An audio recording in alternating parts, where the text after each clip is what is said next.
Olá meus amigos, olá minhas amigas, sejam bem-vindos a mais um programa Prova Final. O programa Prova Final é uma parceria da Rede LFG e da TV Justiça.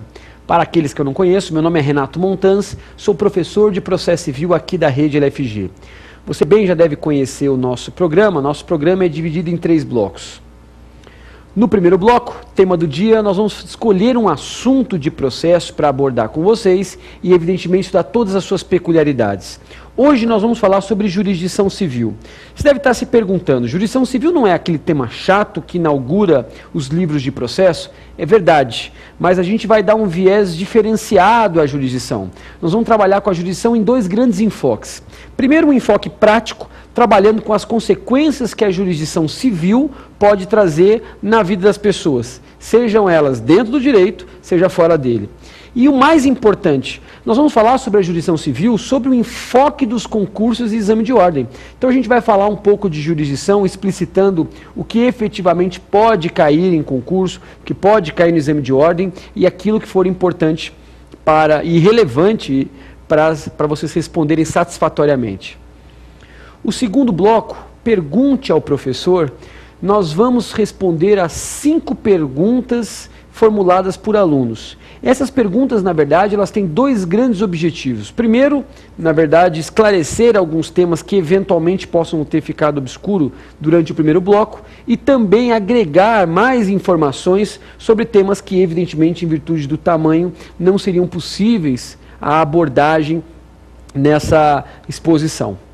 O terceiro bloco, X da questão, responderei com vocês 2 perguntas de exames anteriores para colocar em prova aquilo que nós havíamos estudado.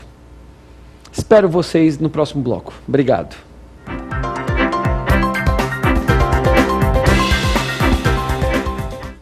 Muito bem, o tema do dia hoje é jurisdição civil. Para a gente poder entender efetivamente jurisdição civil, a gente tem que partir de uma premissa fundamental. Nem toda atividade do homem ela constitui efetivo interesse do Estado. Nós temos lá o que eles chamam de normas meramente sociais. A amizade, a religião, a cortesia. Mas quando a norma tem importância na nossa vida, a gente chama isso de relação jurídica. Por que eu estou dizendo isso para vocês? Porque nós vivemos em sociedade e nós temos leis que nos regulamentam. Código Civil, Código Eleitoral, Código de Defesa do Consumidor. Quando essas normas não são cumpridas no plano do direito material, opera-se o que Carnelucci dizia, chamado lide, chama-se lide, ou seja, uma pretensão qualificada por uma pretensão resistida. Diante de um conflito de interesses, como é que nós podemos resolver isso? Nós temos algumas formas alternativas de composição de conflito. Nós temos a arbitragem, a autocomposição, a autotutela, que ainda existe no Brasil. Basta vocês pensarem a legítima defesa no direito penal ou o desforço imediato no direito civil. Mas o que nos importa é aquele em que o Estado avoca para si a função de dirimir conflitos. O nome disso, jurisdição. A despeito de nós termos hoje 3 milhões de definições sobre jurisdição, cada autor tem a sua, é que nem definição de ação, cada autor tem a sua, existe uma possibilidade de você definir jurisdição como poder do Estado em dirimir conflitos de interesse, mas poder-dever do Estado em dirimir conflitos de interesse. Então, a potencialidade que o Estado tem de dirimir um conflito de interesse e é interesse do Estado a pacificação social, nós denominamos jurisdição. A questão que vocês vão me enfrentar, na verdade vão me questionar, seria a seguinte: sabendo que a jurisdição é o poder do Estado em dirimir conflitos, como é que ele faz isso? O Estado vai fazer isso por meio do que se denomina atividade substitutiva. No século passado, um professor de direito italiano, professor italiano de direito processual, o Pelé dos processualistas, Giuseppe Chiovenda, disse que a principal característica da jurisdição é a substitutividade. Por quê? Porque o Estado substitui a vontade das partes. Ou seja, dado o fato objetivo que 2 pessoas não se compuseram no direito material, o conflito dessas pessoas será projetado no judiciário. O que o judiciário deve fazer? Substituir a vontade dos agentes e dizer, exercendo o seu direito, o seu direito de dizer o direito, daí o porquê jurisdição quer dizer o direito, de afirmar quem tem razão, autor ou réu. Então, tecnicamente falando, a principal característica da jurisdição é a substitutividade. Mas existe uma consideração importante que nós temos que levar em conta para uma prova de OAB, ou para uma prova de concurso, ou até para a vida prática. A jurisdição ela não vive somente de resolução de conflitos.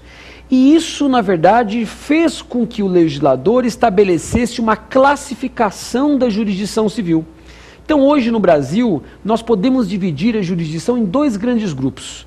Nós temos uma jurisdição denominada contenciosa e nós temos uma outra jurisdição denominada de jurisdição voluntária. Quando a gente fala em contenciosa, nós temos que partir da premissa que dizer que jurisdição é contenciosa é incorrer num pleonasmo. E eu vou dizer para vocês o porquê. Porque sempre que eu digo que jurisdição é contenciosa, é como se eu estivesse falando subir para cima. Porque se jurisdição é o poder do Estado em dirimir conflitos, e contencioso quer dizer conflito, falar que a jurisdição é contenciosa, evidentemente, incorremos num pleonasmo. E tecnicamente falando, quando você fala a palavra jurisdição sem nenhum adjetivo, contencioso ou voluntário, você quer falar sobre jurisdição contenciosa. Se cair numa prova de vocês, são características da jurisdição, você certamente está lendo, subliminarmente no problema, são características da jurisdição contenciosa. Então, quando a gente fala em jurisdição contenciosa, pressupõe-se lide, é a atividade típica do Estado, é interesse do Estado a pacificação social. Essa explicação que eu dei para vocês agora, ela se tornaria completamente desnecessária se não existisse ao lado da contenciosa uma outra jurisdição denominada jurisdição voluntária. Qual que é a grande questão que se enfrenta a jurisdição voluntária no Brasil? Existem situações de nossa vida que normalmente o Estado não deseja participar. O Estado não quer saber quantas relações sexuais você tem por semana. O Estado não quer nem saber se você é virgem. O Estado não tem interesse em saber se você gosta de tomar café da manhã. O Estado não se interessa em saber se você consegue dormir sem ler um livro, ou se você consegue dormir direto. O Estado também não quer saber se você gosta de ir ao trabalho a pé ou de carro. Existe um brocardo em direito administrativo que diz que aquilo que é da esfera privada não interessa ao poder público. Ocorre que existem situações de nossa vida, prestem muita atenção nisso, existem situações de nossa vida em que, a despeito de não haver conflito de interesses, o Estado deseja participar daquela relação jurídica para que aquilo possa produzir os seus regulares efeitos. Deixa eu ver se eu me torno um pouco mais claro. Existem situações que, mesmo não havendo conflito, o Poder Judiciário condiciona a produção dos efeitos à sua participação. E esses casos são denominados de jurisdição voluntária. Alguns exemplos vão ser bem-vindos a vocês. Pensem, por exemplo, um casal que deseja se separar.